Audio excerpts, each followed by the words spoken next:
Guys, இப்போ வந்து Andhra style உளுந்து துவையல் செய்ய போகிறோம். எப்படி செய்யலாம் பார்க்கலாம் வாங்க. முதல்ல ஒரு கடாயை வச்சுட்டு ஸ்டவ் பற்ற வச்சுட்டு கடாயை வச்சுட்டு தேவைக்கான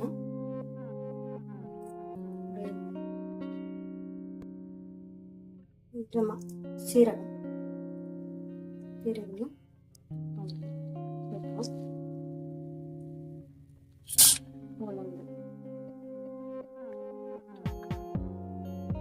போட்டப்புறம் கொஞ்சம் உளுந்து போட்டணும். உளுந்து கொஞ்சம் நல்லா ப்ரௌனிஷாக வரணும்.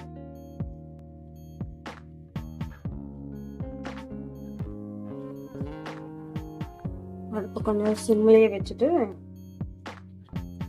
கொஞ்சம் வறுத்துருங்க, இல்லைன்னா சீக்கிரமாக கருகிடும். ஸ்லோவாக குக் பண்ணாலும் எதுவுமே வந்து கொஞ்சம் டேஸ்டாகவும் இருக்கும். ஸோ அதனால் கொஞ்சம் ஸ்லோவாக வச்சுட்டு கொஞ்சம் நல்லா வறுத்துடணும்.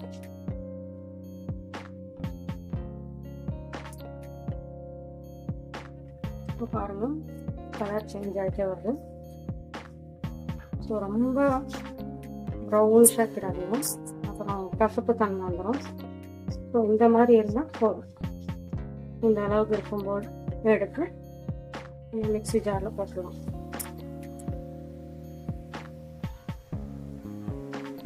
மிக்ஸி ஜாரில் போட்டாச்சு. இன்னும் கொஞ்சம் ஆயில் போட்டுட்டு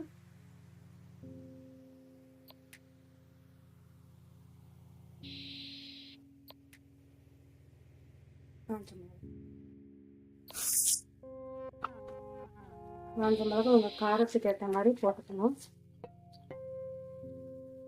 காரம் நிறைய சாப்பிட்றவங்க வந்து நிறைய மிளகு போடணும்.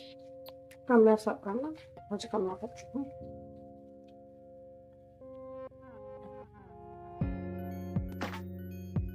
ஸோ காஞ்ச மிளகா இந்த அளவுக்கு வறுப்பட்டால் போதும்.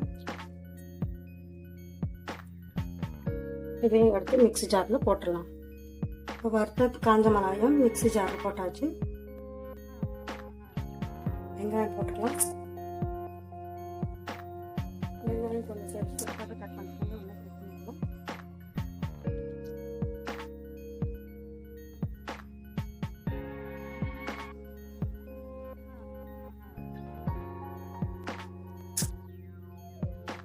அது கூட இந்த நறுக்கி வச்சுட்டு தக்காளியும் போட்டுக்கணும்.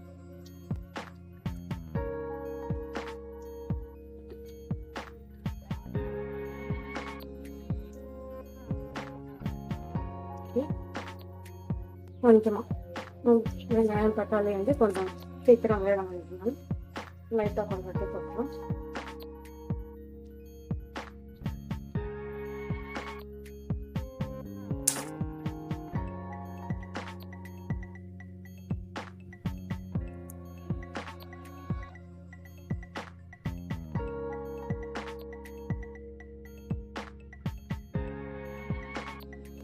கொஞ்சம் ஸ்லோவில் வச்சுட்டு மூடி போட்டு வேக வைக்கலாம். இது வேகிறதுக்குள்ளே நம்ம மிக்ஸி பிடிச்சிட்டு வந்துடலாம்.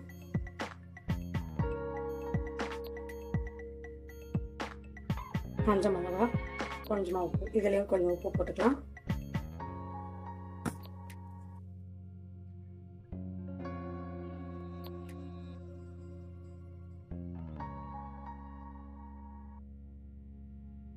இப்போ நம்ம இதை அரைச்சிட்டு வந்துடலாம். ஸோ நம்ம இப்போ கொஞ்சமாக குறகுறப்பாக மிக்ஸி பிடிச்சிட்டு வந்தாச்சு. ரொம்ப நைஸாலாம் அரைச்சா இந்த துவையல் நல்லா இருக்காது. ஸோ கொஞ்சம் லைட்டாக குறகுறப்பாக இருந்தால் தான் நல்லாயிருக்கும் டேஸ்ட்டு. வெங்காயம் தக்காளி வெந்துச்சா இல்லையான்னு பார்க்கலாம் வாங்க. வெங்காயம் தக்காளி வெந்துருச்சா இல்லையான்னு பார்க்கலாம் வாங்க. நல்லா வந்துருச்சு. இப்போ நம்ம ஸ்டவ் ஆஃப் பண்ணிவிட்டு இது கொஞ்சம் நேரம் ஆற விடலாம். ஸோ மிக்சியில் அப்படியே சூடாக போட முடியாது இல்லைங்களா.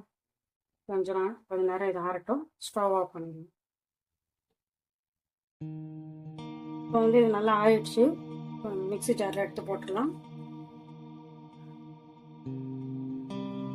போட்டாச்சு. இப்போ இந்த வந்து தக்காளி வெங்காயத்தை வந்து மிக்ஸி ஜாரில் போட்டாச்சு. இப்போ போய் இதையும் சும்மா ஒரு விஸ்க் அடிச்சிடலாம். ரொம்ப வேணாங்க, சும்மா ஒரே ஒரு திருப்பு தான். ஜஸ்ட் இந்த அளவுக்கு கொரகொரப்பாக இருந்தால் போதுங்க. அதுக்கப்புறமா கொஞ்சமாக நான் அப்போது வெங்காயம் வெட்டி வச்சுருந்தேன் இல்லையா, அதில் கொஞ்சம் தான் ஆட் பண்ணேன். இப்போ இன்னும் கொஞ்சம் இருக்குது.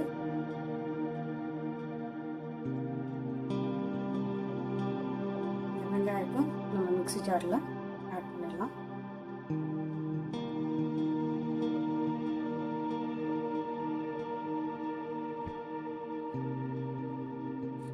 இப்போ இதையும் ஜஸ்ட் ஒரே ஒரு திருப்பு மிக்சியில் அரைச்சிட்டு வந்துடலாம். ஜஸ்ட் இந்த மாதிரி ஒரு உரப்பாக அரைச்சி எடுத்துக்கிட்டால் போதும். இந்த லாஸ்ட்டில் வெங்காயம் எடுத்து போட்டோன்னா அந்த வெங்காயம் போட்டால் கொஞ்சம் சாப்பிடும்போது கிறிஸ்பியாக கிரன்ச்சியாக இருக்கும். பல்லுக்கு நல்லா மாட்டிட்டு நம்ம கடிக்கும்போது நல்லாயிருக்கும், சாப்பிட்றது டேஸ்டியாக. ஸோ அதனால தான் அந்த வெங்காயம் போட்டேன். வேணுன்றவங்க கொஞ்சம் இதிலேயே கொஞ்சம் புளி கூட போட்டுப்பாங்க. நான் புளி வந்து எங்கள் வீட்டில் அதிகமாக சாப்பிட மாட்டேன், புளிப்பு. ஸோ அதனால் நான் புளியே சேர்க்கலை. தக்காளி தான் அதிகமாக சேர்த்துருக்கேன். தேவைப்பட்டாலும் புளியை சேர்த்துக்கலாம். தக்காளி கம்மி பண்ணிவிட்டு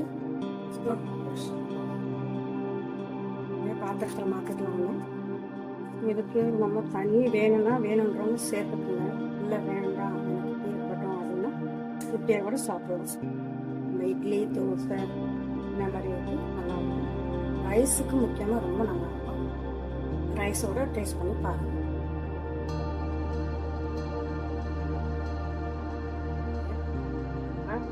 ஸ்டைல் உளுந்து துவையல் ரெடி.